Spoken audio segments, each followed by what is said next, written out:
సాధారణంగా సుబ్రహ్మణ్యేశ్వర స్వామి వారి యొక్క చిత్తరువుని ఎవరైనా ఇలా చూశారనుకోండి, ఆయన మూర్తిని ముద్దులు మూట కట్టేస్తున్నాడండి అంటారు. ఎంత అందంగా ఉంటాడంటే ముమ్మూర్తుల వాళ్ళ అమ్మగారి పోలిక. మరో మాటలో చెప్పాలి అంటే పార్వతీదేవి పోలిక. అంత అందంగా ఉంటాడు ఆయన. మహానుభావుడు ఆ విభూతి రేఖలు పెట్టుకుని, ఆ కుంకుమ పెట్టుకుని, ఆ చేతిలో శక్తి శూలాన్ని పట్టుకుని నిలబడితే ఆ వల్లీ దేవసేన సహిత సుబ్రహ్మణ్యేశ్వర స్వామి వారి దర్శనము చేసినంత మాత్రం చేత మనస్సు లయమైపోతుంది. అయితే అనేకమైనటువంటి దేవతాంశములు జన్మించాయి.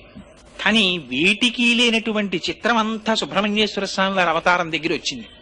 ఎందుచేత అంటే మీరు ఏ గ్రంథం తీసుకోండి, పవిత్ర గ్రంథం శ్రీమద్ రామాయణం తీసుకోండి, బాలకాండలో సుబ్రహ్మణ్యేశ్వర స్వామి వారి అవతారం చెప్తారు.